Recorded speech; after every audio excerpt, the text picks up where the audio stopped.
பொதுமக்களிடமிருந்து டைரக்டா கருத்து தெரிஞ்சுக்க நம்ம பிரைம் மினிஸ்டரே தனியா ஒரு வெப்சைட் ஆரம்பிச்சிருக்கிற மாதிரி நம்ம எஃப்எம்ல மக்களிடமிருந்து நேரடியா கருத்து தெரிஞ்சுக்கிற நிகழ்ச்சி இது. இன்னைக்கு நம்ம பேச போறது இந்தியால இருக்கிற ஏழ்மையை ஒழிக்கிறது எப்படி. நம்ம ஸ்டுடியோல ஒரு ஸ்பெஷல் கெஸ்டும் வந்திருக்காங்க, பிரபல எக்கானமிஸ்ட் டாக்டர் கிருஷ்ண ராவ். வணக்கம் சார். வணக்கம் சார். இப்ப நம்ம நாட்டுல ஏழ்மையை ஒழிக்கிறதுக்கு அப்பாடா ஒரு நேர் லைன்ல இருக்கிறாரு, யார் பார்க்கலாம்? ஹலோ அம்மா.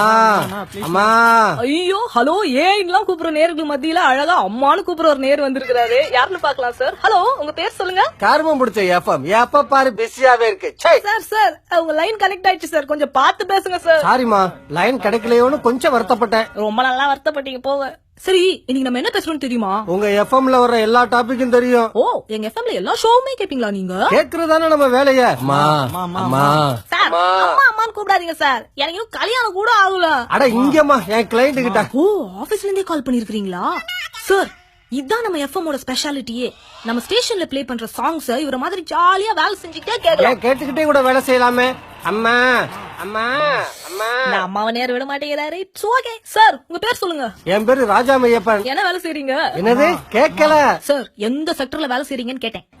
ஃபைனான்ஸ் செக்டர்ல தான். மாத்தாத இன்வெஸ்ட்மெண்ட் அனலிஸ்ட் மையப்பன் சார் பேசுறாரு. ஓகே மொய்யப்பன் சார், இந்தியால வறுமையை ஒழிக்க உங்க ஐடியா என்ன சொல்லுங்க. இங்க பாருமா, இந்தியாவுல ஏழைகளே இல்லாம போறதுக்கு ஒரே வழி 1000 ரூபாய் நோட்டு 500 ரூபாய் நோட்டை ஒழிக்கிறது தான். சார் என்ன சார், முன்னாடி போக வழி கேட்டா நீங்க பாட்டுக்கு 50 100 பின்னாடி போக வழி சொல்றீங்க.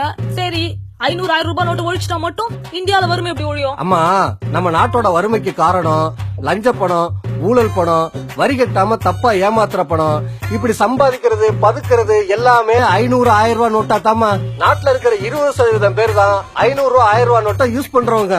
மீதி இருக்கிற 80% பேரு 1 2 1000 ரூபாய் நோட்டை வச்சுக்கிட்டு சில்லறை தேடிக்கிட்டே அலைகிறவங்க. புரியுதா சார்? சூப்பர் மேட்டர் சொல்றீங்க, கொஞ்சம் நேயர்களுக்கும் புரியுற மாதிரி சொல்லுங்க.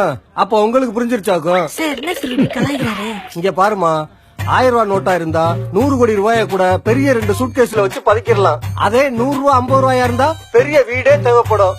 பாதுகாப்பு இருக்காது, திருட்டு பயம், போலீஸ் பிரச்சனை, இன்கம் டாக்ஸ் பயம், தங்கத்துல காசு போட மாட்டான். ஏன்னா விலை நிலை இல்ல. ரியல் எஸ்டேட்ல போடலாம்னா ஆட்சி மாறணும்னு புடிங்கிருவான்னு பயம். அப்ப வேற வழி இல்லாம பேங்க்ல தான் போட்டாகணும். பேங்க்ல போட்டா வரி கட்டணும். நாட்டுல இருக்கிற எல்லா பணக்காரங்களும் ஒழுங்கா நேர்மையா இன்கம் டாக்ஸ் கட்டினா போதுமா, இந்தியாவுல வறுமை மட்டும் இல்ல பிச்சைக்காரங்களே இருக்க மாட்டாங்க. அம்மா அம்மா. சூப்பருங்க சார், இத பத்தி என்ன சொல்றீங்க? பிரில்லியன்ட். இவர் ஆக்ஸ்போர்ட் யூனிவர்சிட்டியில படிச்சிருக்கணும். இந்த மாதிரி ஆளுதான் நம்ம நாட்டுக்கு பிரைம் மினிஸ்டரா தேவைப்படுது. இவர் எங்க இருக்காருன்னு பார்த்து கண்டுபிடிங்க. பேப்பன் சார், சூப்பர், தேங்க்யூ. இருக்கட்டும்.